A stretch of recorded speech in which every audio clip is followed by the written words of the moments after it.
Good morning everyone. Just out on the usual jaunt with a little wolf. Isn't it Raiden? So Buddy McGirt is the new trainer for Dillian Whyte. Dillian Whyte will be relocating to California and he'll be training with Buddy McGirt. Buddy McGirt, of course, listen, he's a legendary trainer. Been there, seen there, done it, all that kind of good stuff. Of course, he's a professional boxer himself. Currently he trains Callum Smith, the Smith family, and that. They go to America, then they finish up camp in Liverpool and all that kind of good stuff. Of course, previously with Sergey Kovalev for a while. Many fighters that Buddy McGirt has been with. Now, I don't know what's happening with Xavier Miller. Is Xavier Miller still part of the team? Is he not? We don't know. But sometimes a change is as good as a rest. It really is.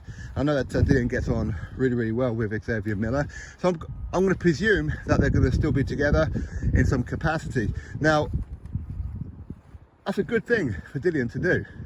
It is a good thing for Dillian to do because, as I said before, it's a change is as good as a rest. It really is. And of course, now what he wants is as many big fights as possible. Obviously, bank as much money as he possibly can, and hopefully make an assault on the heavyweight world title scene again at some point. Because I've spoken to Dillian hundreds of times, and while I haven't spoke to him about the Tyson Fury fight, I'm sure that he will look back on his performance and really kick himself thinking, what did I do? I could have just went for it maybe earlier and whatever else, because apparently that's what the plan was to just see out like the first half of the fight and just put it on Fury in the second half of the fight. In other words, conserving energy, because we know Tyson Fury, his gas tank is phenomenal. What you don't want to do is overexert yourself in the first few rounds, then you're going to be there for the pickings. But hey, you know what, it is what it is. Eventually he got his world title shot. A lot of people said that he never would. Well, he did, so you were wrong.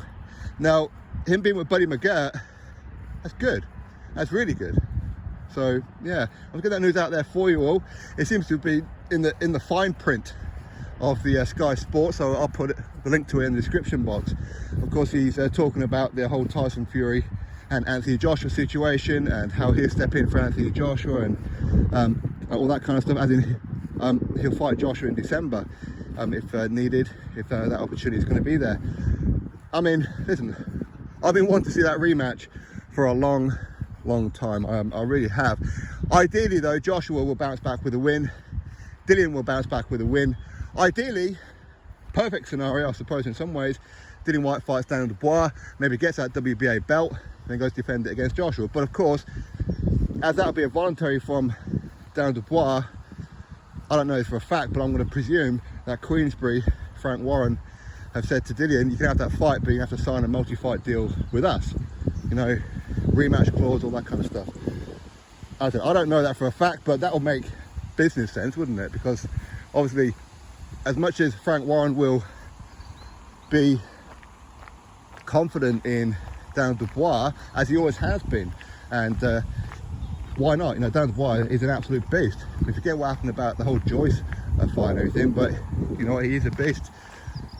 Anything can happen. It can happen. Personally, I would favour Dillian Whyte. I think a lot of you would too in that situation. So what you do is you get Dillian Whyte under a multi-fight contract, or some kind of contract at least, with a minimum of a rematch clause.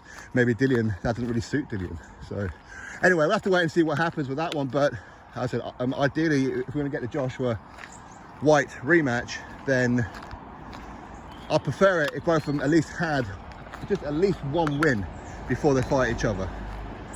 Because it's not going to be ideal for, say for example, Dillian Whyte to lose twice on the trot. It's not ideal for Joshua to lose 3 times on the trot. Okay, so at least if you can get a win each, you know what? Maybe one of them go fight Manuel Chow, right? Hey, listen, it's good enough for Tyson Fury, right? Of course, I'm joking. If Joshua or Dillian Whyte was fighting Manuel Chow, even then I wouldn't be happy. I mean, I can understand it as both come off of losses, but anyway. So Dillian Whyte, he's going to relocate from Portugal to California. Maybe he's going to finish up camp in the UK, or he's going to finish up camp in Portugal, because he does live out there in Portugal at the minute. So, you know what? I'm actually going to drop him a text message. So Dillian, check your WhatsApp. I'm going to send you a text message, and we'll we'll get an interview. We'll find out what's going on. Be good to catch up. Anyway, thank you very much for watching, everyone. Click thumbs up if you don't mind. Drop yourself a comment, most importantly, and subscribe if you haven't done so already. If you haven't done so already, welcome, and hello, and goodbye.